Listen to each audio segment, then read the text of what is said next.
Bienvenidos a este primero de 3 episodios de Sin Veneno, en el que trataremos de explicar cómo se ha establecido un régimen de dictadura en Nicaragua de la mano de uno de los dictadores más crueles de Latinoamérica, como es el caso de Daniel Ortega, y qué opciones tiene la sociedad nicaragüense para poder salir de este sistema de dictadura brutal.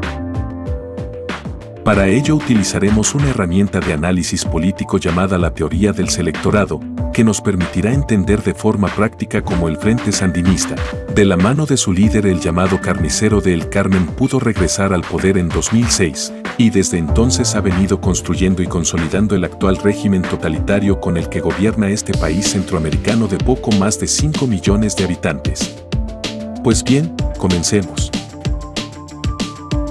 La teoría del selectorado es un marco teórico desarrollado por los politólogos Bruce Bueno de Mezquita, Alastair Smith, Randolph Severson y James Morrow, que se utiliza para analizar cómo los líderes políticos se mantienen en el poder y cómo distribuyen los recursos para asegurar su apoyo.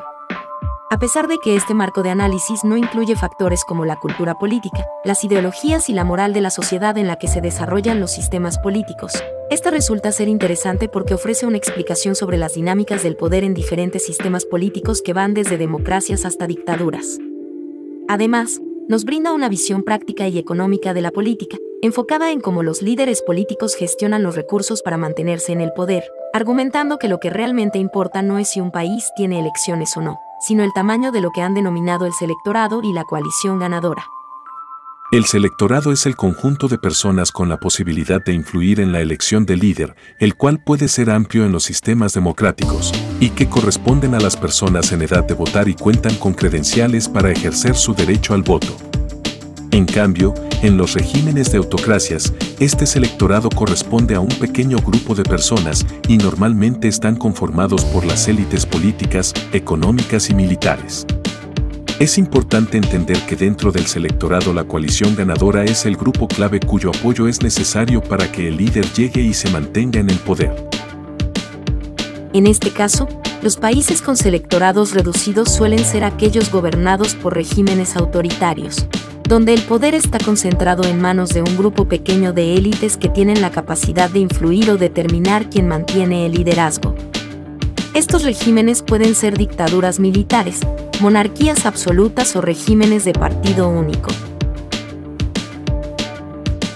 Por el contrario, los países con selectorados amplios suelen ser aquellos en el que el gobierno se desarrolla en un régimen democrático, donde el poder político se distribuye entre diferentes actores a través de sistemas electorales de mayorías. Es decir, que en estos sistemas para poder llegar al poder, se deben ganar elecciones en donde el caudal de votos generalmente corresponden como mínimo a la mitad más uno del total de los votos válidos. Generalmente, este tipo de sistemas con selectorados amplios en corto plazo suelen ser un poco inestables, pero en el largo plazo tienden a garantizar la estabilidad en cuanto al sistema de reparto de beneficios hacia la población, llegando a ser sistemas de gobiernos incluyentes y plurales.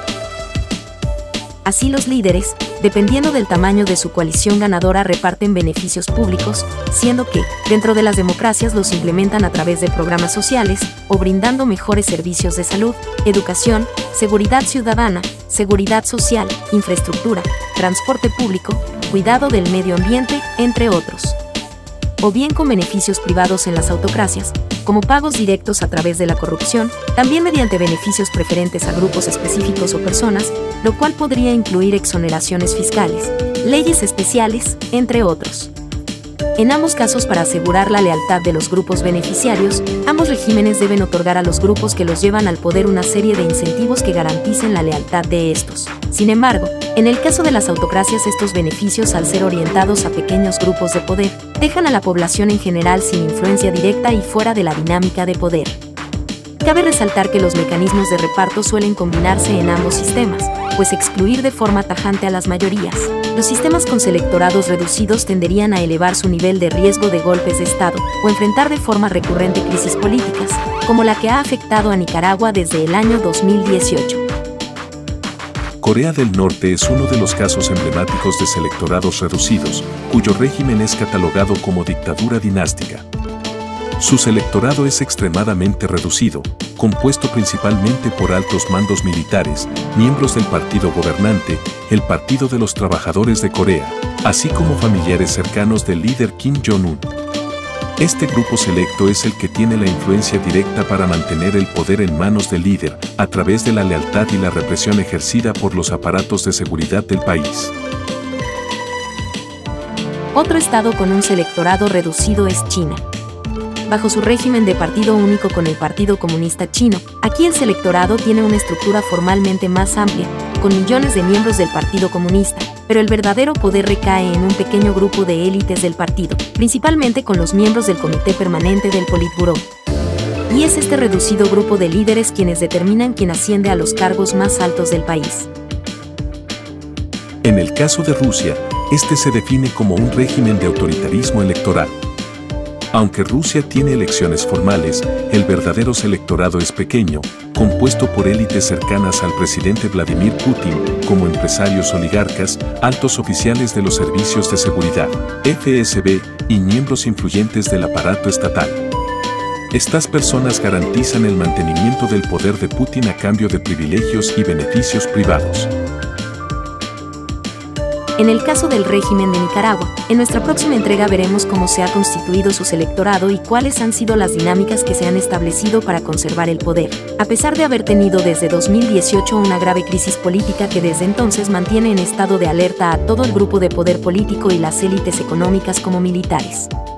Y bien, habiendo entendido cómo funciona este modelo de análisis, en el próximo episodio abordaremos cómo el régimen sandinista de Daniel Ortega, el carnicero de El Carmen, llegó al poder, y desde ahí construyó el camino para instaurar la dictadura en la que hoy viven al menos 5 millones de nicaragüenses, y que ha dejado desde 2018 unas 350 personas asesinadas en protestas sociales, unos 200.000 exiliados, y a unos 300 liderazgos políticos de la oposición desterrados. Esperamos que este contenido haya sido claro y útil para comprender la difícil situación que la sociedad nicaragüense atraviesa en estos momentos. Y que sirva esta modesta herramienta para brindar claridad y nuevas ideas que nos ayuden a confrontar la actual crisis que nos involucra a toda la ciudadanía. Nos vemos pronto.